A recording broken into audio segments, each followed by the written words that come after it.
अस्सलाम वालेकुम।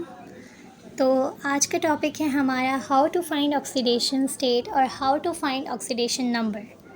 तो सबसे पहले मैं ये क्लियर कर दूँ कि ऑक्सीडेशन नंबर और ऑक्सीडेशन स्टेट दोनों ही एक ही चीज़ हैं। काफ़ी स्टूडेंट्स कंफ्यूज हो जाते हैं अक्सर कि ऑक्सीडेशन स्टेट में और ऑक्सीडेशन नंबर में क्या फ़र्क है। तो ऑक्सीडेशन नंबर और ऑक्सीडेशन स्टेट दोनों एक ही चीज़ हैं। तो कहीं पे भी आपको कंफ्यूज होने की ज़रूरत नहीं है। अगर आपसे ऑक्सीडेशन नंबर मांगेंगे तो वो ऑब्वियसली ऑक्सीडेशन स्टेट ही मांग रहे हैं। तो ये है, सबसे पहले हम याद रखते हैं कि ऑक्सीडेशन स्टेट की डेफिनेशन क्या है, क्योंकि जब तक आपको उसका रियल मीनिंग नहीं पता होगा तो आप उसको किस तरह से फाइंड करेंगे। तो सबसे पहले हम डेफिनेशन देख लेते हैं। ऑक्सीडेशन नंबर और oxidation state is defined as the number of charges an atom will have in a molecule और अ कंपाउंड। इसका मतलब ये है कि किसी भी एटम, किसी भी मॉलिक्यूल, किसी भी कंपाउंड में जो चार्ज होता है वो हमारे पास ऑक्सीडेशन नंबर या ऑक्सीडेशन स्टेट कहलाता है। तो फॉर एग्ज़ाम्पल कैल्शियम, सोडियम, यहाँ पे अब जैसे कैल्शियम के ऊपर +2 चार्ज है तो इसका मतलब है कि +2 उसका ऑक्सीडेशन नंबर है। तो ऑक्सीडेशन स्टेट और ऑक्सीडेशन नंबर को फाइंड करने के लिए हमारे पास कुछ रूल्स होते हैं जिनको फॉलो करना बहुत ज़रूरी है, क्योंकि अगर आप उन रूल्स को अच्छे से स्टडी नहीं करेंगे तो आप ऑक्सीडेशन स्टेट नहीं फाइंड कर सकते। वो रूल्स बेसिकली 4 हैं जिनको फॉलो करना बहुत ज़रूरी है, जिसमें रूल नंबर 1 है हमारे पास कि किसी भी एलिमेंट जो अनकम्बाइन हो या जो फ्री एलिमेंट हो उसकी ऑक्सीडेशन स्टेट हमेशा ज़ीरो होती है। मतलब कि अगर आपके पास कोई ऐसा एलिमेंट है जो कि फ्री एलिमेंट है, यानी कि किसी के साथ भी कंबाइन नहीं है और अकेला एलिमेंट है, फॉर एग्ज़ाम्पल जिंक हो गया, सोडियम हो गया, ऐसे जो एलिमेंट्स होते हैं वो अक्सर फ्री होते हैं और अक्सर वो अनकम्बाइन होते हैं। तो आप रूल नंबर 1 ये लिख सकते हैं कि अनकम्बाइन एलिमेंट्स और फ्री एलिमेंट्स, उनका ऑक्सीडेशन स्टेट हमेशा जो है वो ज़ीरो ही होता है। अगर आप किसी भी इक्वेशन में एक अकेला एलिमेंट देखते हैं तो आपको उसका ऑक्सीडेशन स्टेट हमेशा ज़ीरो ही लिखना होता है और ज़ीरो ही कंसिडर करके उसको इक्वेशन में लिखना होता है, क्योंकि अगर आप उसको ज़ीरो नहीं कंसिडर करेंगे तो आपके ऑक्सीडेशन स्टेट फाइंड करने में प्रॉब्लम हो सकती है। क्योंकि यही हमारे पास रूल नंबर 1 है कि कोई भी अनकम्बाइन एलिमेंट और कोई भी फ्री एलिमेंट उसको आपने हमेशा ज़ीरो ही कंसिडर करना है। For example zinc, sodium, hydrogen, ये जितने भी एलिमेंट्स हैं इनको हम हमेशा ज़ीरो ही कंसिडर करते हैं क्योंकि ये फ्री एलिमेंट्स हैं। उसके बाद हम रूल नंबर 2 पे आ जाते हैं, जो कि है आयंस पे। यानी कि आयंस, आपको पता है कि किसी भी एलिमेंट पे पॉजिटिव और नेगेटिव चार्ज जो होता है उसको हम आयन कहते हैं। तो आयंस हमारे पास 2 होते हैं, सिंपल भी होते हैं और कॉम्प्लेक्स भी होते हैं। तो सबसे पहले हम सिंपलेस्ट आयंस की बात करते हैं। तो सिंपलेस्ट आयंस तो बहुत ही ईजी होते हैं, क्योंकि उनकी जो चार्ज होते हैं वही उनका ऑक्सीडेशन स्टेट होते हैं। यानी कि अगर Ca+2 है तो वो ग्रुप 1A एलिमेंट है, तो ग्रुप 1A एलिमेंट का हमेशा ऑक्सीडेशन नंबर +1 ही होता है, तो उसके एलिमेंट्स का भी जो चार्ज होता है वो +1 ही होता है। तो आप यहाँ पे लिख सकते हैं कि सिंपल आयन जो होते हैं उनका oxidation state is same as their charge. तो यहाँ पे कैल्शियम की एग्जांपल भी आप ले सकते हैं कि कैल्शियम ग्रुप 1A एलिमेंट है तो उसका चार्ज भी +1 ही होता है। तो इसी तरह हम रूल नंबर 3 पे आ जाते हैं। रूल नंबर 3 हमारे पास है कॉम्प्लेक्स आयंस के बारे में। तो कॉम्प्लेक्स आयन जो होते हैं उसमें आपको ये होता है कि जितने भी आपके पास एटम होते हैं उनका जब आप सम करते हैं ऑक्सीडेशन नंबर का तो वो हमेशा इक्वल आता है उनके चार्जेस पे। यानी कि उनका जो चार्ज होगा वही उनका ऑक्सीडेशन नंबर होगा। अगर आपके पास जितने भी, अब आपके पास एक कंपाउंड है तो उसके जितने भी एटम्स हैं, अगर आप उनकी जितने भी ऑक्सीडेशन नंबर हैं उनको एक साथ करेंगे, सम अप करेंगे, तो उसका हमेशा चार्ज जो है वो इक्वल आएगा। अब यहाँ पे एग्जांपल से हम थोड़ा इसको और क्लियर कर लेते हैं। तो एग्जांपल में मैंने लिया है CO3-2। तो यहाँ पे CO3-2 का जब हमने ऑक्सीडेशन स्टेट का सम अप किया तो हमारे पास जो चार्ज आया है, जो -2 था हमारे पास चार्ज, वही हमारे पास ऑक्सीडेशन स्टेट भी था। C और 3 जो ऑक्सीजन के एटम्स थे उनको जब हमने कंबाइन किया तो उसका ऑक्सीडेशन नंबर -2 आया और उसका चार्ज भी -2 था।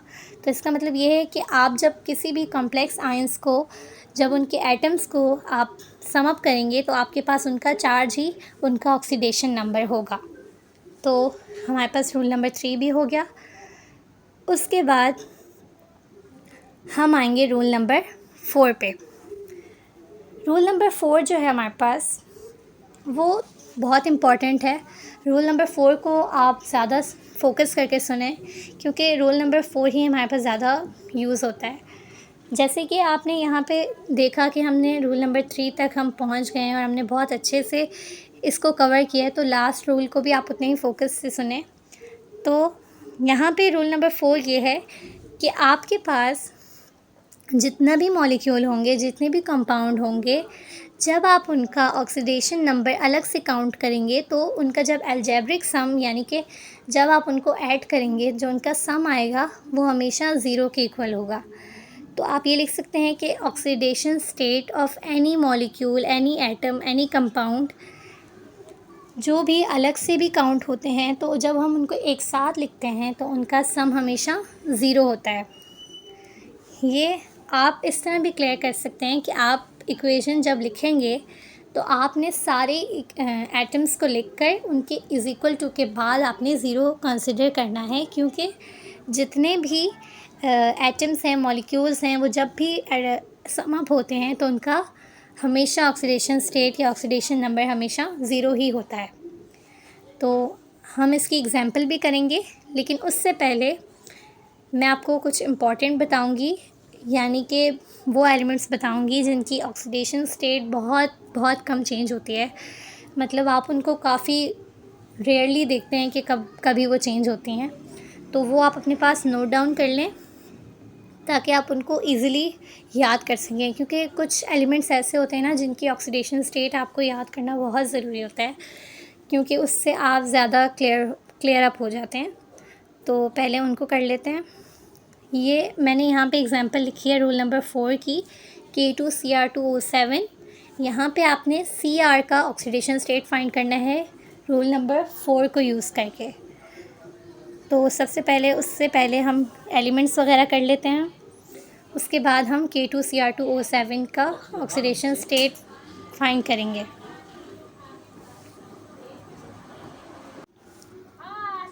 तो यहाँ पे हम ग्रुप 1A के एलिमेंट को सबसे पहले कंसिडर करते हैं। ग्रुप 1A एलिमेंट हमेशा जो है वो उनका ऑक्सीडेशन स्टेट +1 होता है, जिसमें सोडियम, पोटेशियम, ये सब एलिमेंट्स आ जाते हैं। इनका ऑक्सीडेशन नंबर और ऑक्सीडेशन स्टेट हमेशा +1 ही रहता है। तो ये भी आपको याद करना है कि कोई भी ग्रुप 1A एलिमेंट होगा तो उसका ऑक्सीडेशन स्टेट हमेशा +1 ही कंसिडर करेंगे आप। उसके बाद ग्रुप 2A आ जाता है, जो हमेशा +2 ही रहता है, यानी कि ग्रुप 2 एलिमेंट जितने भी होंगे उनका ऑक्सीडेशन नंबर, उनका ऑक्सीडेशन स्टेट हमेशा +2 ही रहेगा। उसके बाद ग्रुप 3A एलिमेंट को हम देख लेते हैं। तो ग्रुप 3A एलिमेंट हमेशा उनका ऑक्सीडेशन स्टेट +3 ही रहेगा। जितने भी एलिमेंट्स होंगे ग्रुप 3A के, तो आप उनको +3 ही कंसिडर करेंगे उनका ऑक्सीडेशन नंबर। उसके बाद हम हाइड्रोजन को ले लेते हैं। हाइड्रोजन, जैसे कि आप लोगों को पता है, वो बहुत से एटम्स और मॉलिक्यूल्स में आपको नज़र आता है, तो उसका ऑक्सीडेशन स्टेट भी याद करना बहुत ज़रूरी है। तो हाइड्रोजन को हम हमेशा +1 ही कंसिडर करते हैं उसका ऑक्सीडेशन स्टेट। हम उसको -1 तब कंसिडर करते हैं जब वो किसी मेटल हाइड्राइड्स में होता है, लेकिन ज़्यादातर हमारे पास ऑक्सीडेशन स्टेट +1 ही रहता है हाइड्रोजन का। तो ये भी आपको याद होना चाहिए। उसके बाद हम ग्रुप 7A एलिमेंट्स को ले लेते हैं। ग्रुप 7A एलिमेंट्स आप लोगों को पता है हैलोजेंस होते हैं, जिनका चार्ज हमेशा -1 ही होता है, जिसमें क्लोरीन, ब्रोमीन, आयोडीन ये सब आ जाते हैं। तो इनका हमेशा -1 ही रहता है। उसके बाद हम आ जाते हैं ऑक्सीजन पे। ऑक्सीजन भी बहुत यूज़फुल एक एटम है हमारे पास, जो हर मॉलिक्यूल, हर एलिमेंट में आपको नज़र आता है। तो आप इसका लिखेंगे -2 ऑक्सीडेशन स्टेट, क्योंकि हमेशा ऑक्सीडेशन स्टेट ऑक्सीजन का -2 ही रहता है। ये तब चेंज होता है जब ये परऑक्साइड्स में हो या फिर OF2 में हो। तो 2 कंडीशन होती हैं जहाँ पे इसका चेंज हो सकता है ऑक्सीडेशन स्टेट, वैसे इसका -2 ही रहता है। तो ये आप नोट डाउन कर लें इन एलिमेंट्स का ऑक्सीडेशन स्टेट, क्योंकि ये बहुत बहुत कम चेंज होते हैं। तो ये अगर आप याद कर लेंगे तो ये ज़्यादा इजी रहेगा आप लोगों के लिए, और आप इसे नोट डाउन भी कर लें, इसका स्क्रीनशॉट ले लें ताकि आप ईज़िली इसको कर सकें। तो इस तरह से आप इसको याद कर लेंगे तो आपके लिए इजी हो जाएगा। उसके बाद हम दोबारा आ जाते हैं अपने रूल नंबर 4 की एग्जांपल पर, जो हम कर रहे थे Kr2Cr2O7, और यहाँ पे हमने फाइंड करना था Cr का ऑक्सीडेशन स्टेट। तो सबसे पहले हम Ka2 का और O7 का ऑक्सीडेशन नंबर फाइंड करेंगे, क्योंकि उनको फाइंड करने के बाद ही हम Cr2 को फाइंड कर सकते हैं। तो सबसे पहले हमने पोटेशियम का निकालना है। तो पोटेशियम का हमें पता है कि वो ग्रुप 1A का एलिमेंट है। तो ग्रुप 1A एलिमेंट जो होता है वो हमने देखा है कि उसका हमेशा +1 ऑक्सीडेशन स्टेट होता है। और जैसे कि हमें पता है कि 2 एटम्स हैं पोटेशियम के यहाँ पे, तो हम 2 लिखेंगे और उसके बाद हमने उसका चार्ज लिखना है +1। उसके बाद हम इनको मल्टीप्लाई करेंगे तो ये 2 1 2 बन जाएगा और प्लस प्लस प्लस 2 बन जाएगा। तो यहाँ पे आप लिखेंगे ऑक्सीडेशन नंबर K2 का +2। ये हो गया। हमने ये स्टेप वाइज करना है, क्योंकि जितना आप स्टेप वाइज करेंगे उतना आपकी क्लियरेंस होगी। तो उसके बाद हमने K का कर लिया। तो अब हम करेंगे फॉर O, यानी कि हमने अब ऑक्सीजन एटम के लिए करना है। तो जैसे कि हमें पता है कि ऑक्सीजन के 7 एटम्स हैं Kr2Cr2O7 में, तो हम यहाँ पे 7 लिखेंगे और ऑक्सीजन का ऑक्सीडेशन स्टेट है हमारे पास -2। तो ये हो जाएगा 7 2 14 और प्लस माइनस हमारे पास -14 आ जाएगा। तो अब हमने K का भी फाइंड कर लिया, ऑक्सीजन का भी फाइंड कर लिया। तो अब हम इजीली फाइंड कर सकते हैं Cr2 का। तो Cr2 का हम इस तरह से फाइंड करेंगे, जैसे कि हमें पता है कि Cr के 2 एटम्स हैं और जो चीज़ हमें फाइंड करनी होती है हम उसके लिए x यूज़ करते हैं। तो ये हो जाएगा Cr = 2x। तो अब हम रूल यूज़ करेंगे। रूल में हमने रूल नंबर 4 में क्या लिखा था कि सम ऑफ ऑक्सीडेशन नंबर = 0। तो हमने वो लिख लिया स्टेटमेंट, और उसके बाद हमने K2Cr2O7 को = 0 के कंसिडर कर दिया। अब हमने K2 का लिखा है +2 चार्ज, Cr2 का लिखा है 2x और O7 का हमने लिखा है -14 और = करके 0 लिख लिया। उसके बाद अब हम लिखेंगे कि 14 - 2, क्योंकि 2x हम साइड पे कर लेंगे और ये हो जाएगा 14 - 2, तो यहाँ पर आ जाएगा 12। यहाँ पे हम लिख लेंगे कि -12 और 0 वैसे ही आएगा। अब हम 12 को = की दूसरी साइड पे लेके जाएंगे और इसको हम 0 को हटा देंगे, तो ये हो जाएगा 2x = 12। तो जब 2x = 12 हो जाएगा तो x को हम साइड पे करेंगे और 12 / 2 हो जाएगा। तो ये हमारे पास आ जाएगा oxidation number of Cr is 6। तो अब हमने Cr2 का ऑक्सीडेशन नंबर फाइंड कर लिया जो कि 6 है, यानी कि K2Cr2O7 में हमारे पास ऑक्सीडेशन नंबर है 6 Cr2 का। तो इस तरह से हमने ऑक्सीडेशन नंबर फाइंड कर लिया Cr2 का। तो अब इसी तरह हमने एक और 2 एग्जांपल कर लेते हैं कि जिससे आपको क्लियर हो जाए। तो H3BO3 जो कि यूज़ होता है आई वॉश के लिए, जैसे कि तो हमने यहाँ पे फाइंड करना है बोरोन का ऑक्सीडेशन स्टेट। तो जैसे कि हमें बोरोन का फाइंड करने के लिए हाइड्रोजन का फाइंड करना पड़ेगा, उसके बाद हमने ऑक्सीजन का फाइंड करना पड़ेगा, एंड देन फिर जब हम इनको सम अप करेंगे तो हमारे पास बोरोन का ऑक्सीडेशन स्टेट आ जाएगा। तो जब आप स्टेप वाइज करेंगे तो आपको ज़्यादा क्लियर हो जाएगा। वैसे आप इसको सिंपल इजीली तरीके से भी कर सकते हैं अगर आपको ज़्यादा क्लियर हो जाए तो सॉल्यूशन हम स्टार्ट करते हैं फर्स्ट स्टेप से, जो कि हमारा है हाइड्रोजन को फाइंड करना है ऑक्सीडेशन नंबर। तो सबसे पहले हम उसका फाइंड करेंगे। जैसे कि हमें पता है कि हाइड्रोजन के H3BO3 में 3 एटम्स हैं, तो यहाँ पे हम 3 एटम्स को कंसिडर करेंगे हाइड्रोजन के साथ, और ऑक्सीजन के भी हमारे पास 3 एटम्स हैं, तो 3 ही एटम्स हम ऑक्सीजन के भी कंसिडर करेंगे। तो चलें स्टार्ट करते हैं इसका स्टेप। फर्स्ट स्टेप में हम लिखेंगे फॉर हाइड्रोजन। तो जब हम हाइड्रोजन लिखेंगे तो हमें पता है कि हाइड्रोजन के 3 एटम्स हैं और हाइड्रोजन का हमारे पास ऑक्सीडेशन नंबर है +1। तो 3 1 ज़ा 3 हो जाएगा और ये प्लस प्लस प्लस रहेगा, तो ये आ जाएगा +3। उसके बाद हम लिखेंगे कि फॉर ऑक्सीजन एटम, तो यहाँ पे आ जाएगा, जैसे कि हमें पता है कि 3 एटम्स हैं ऑक्सीजन के, तो हम यहाँ पे भी लिखेंगे 3। और ऑक्सीजन हमारे पास हमने एलिमेंट्स में जब पढ़ा था कि -2 ही होता है, बहुत रेयरली होता है कि उसका ऑक्सीडेशन नंबर चेंज हो, तो 3 आ जाएगा और -2 आ जाएगा यहाँ पे, तो 3 2 ज़ा 6 होता है। तो जब हम ये करेंगे तो प्लस माइनस माइनस हो जाएगा, तो यहाँ पे -6 आ जाएगा ऑक्सीडेशन नंबर ऑक्सीजन का। तो अब हमने हाइड्रोजन का भी फाइंड कर लिया और ऑक्सीजन का भी फाइंड कर लिया। अब हम इजीली फाइंड कर सकते हैं बोरोन का। तो जैसे कि आपको पता है कि रूल नंबर 4 में उन्होंने कहा है कि जब आप सम अप करेंगे ऑक्सीडेशन नंबर्स को, तो आपने उसको हमेशा 0 के इक्वल रखना है। तो हम वही स्टेटमेंट लिखेंगे और हम बोरोन को सपोज करेंगे x, क्योंकि जो चीज़ हमने फाइंड करनी होती है हम उसके लिए x यूज़ करते हैं। तो यहाँ पे भी हमने लिखा है कि suppose boron oxidation number is x, यानी कि x हम हमेशा उन चीज़ों के लिए यूज़ करते हैं जो हमें मालूम करनी होती हैं। सेम केमिस्ट्री में भी हम x इसलिए यूज़ करते हैं कि हमें जब फाइंड करना हो कुछ।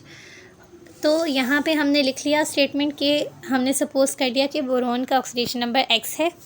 तो अब हम यहाँ पे अपनी स्टेटमेंट लिख रहे हैं कि total oxidation number is always equal to 0। हमने जब ये लिख लिया, उसके बाद ये स्टेटमेंट इज़ इक्वल टू 0 हो गया। अब हम अपना कंपाउंड लिखेंगे H3BO3 और उसको भी इक्वल कर देंगे 0 के। तो ये आपने देख लिया कि H का क्या था हमारे पास +3, उसके बाद बोरोन को हमने x सपोज किया था और O3 हमारे पास था -6 और ये इज़ इक्वल हो गया 0 के। तो x हमने साइड पे किया क्योंकि x हमने फाइंड करना है और 6 में से हमने 3 माइनस किए तो हमारे पास आ गया -3। तो हमने -3 लिख लिया और 0 जो है वो अपनी जगह पे ही रहेगा। उसके बाद हम 0 को रिमूव करने के लिए 3 को इज़ इक्वल टू के साइड ले जाएंगे, तो ये हो जाएगा x इज़ इक्वल टू 3। उसके बाद हमने ये फाइंड कर लिया कि ऑक्सीडेशन स्टेट H3BO3 में बोरोन का होगा 3 +3 होगा, क्योंकि जब -3 था तो जब इज़ इक्वल टू के उस साइड जाती हैं तो साइन चेंज हो जाता है, तो यहाँ पे आ जाएगा +3। तो अब हमने इजीली फाइंड किया कि H3BO3 का सबसे पहले हमने हाइड्रोजन का फाइंड किया ऑक्सीडेशन नंबर, उसके बाद हमने ऑक्सीजन का किया और उसके बाद हमने सम अप करके बोरोन का ऑक्सीडेशन नंबर फाइंड कर लिया। तो इस तरीके को फॉलो करके आप इजीली किसी भी कंपाउंड का, किसी भी मॉलिक्यूल का, किसी भी एटम का आप ऑक्सीडेशन नंबर फाइंड कर सकते हैं। तो आज का टॉपिक हमारा यहीं पे कंप्लीट होता है कि ऑक्सीडेशन स्टेट या ऑक्सीडेशन नंबर किस तरह से फाइंड करते हैं। तो आप इस तरीके को फॉलो करके, इन रूल्स को फॉलो करके आप इजीली ऑक्सीडेशन नंबर भी फाइंड कर सकते हैं। होपफुली ये वीडियो आप लोगों के लिए हेल्पफुल हुई होगी। अगर आपको कोई भी क्वेरीज़, कोई भी क्वेश्चंस हैं तो आप कमेंट कर सकते हैं और मैं पूरी कोशिश करूँगी कि मैं आपकी क्वेरीज़ दूर करूँ। और नेक्स्ट टॉपिक के लिए अल्लाह हाफ़िज़, अपना ख़्याल रखिएगा।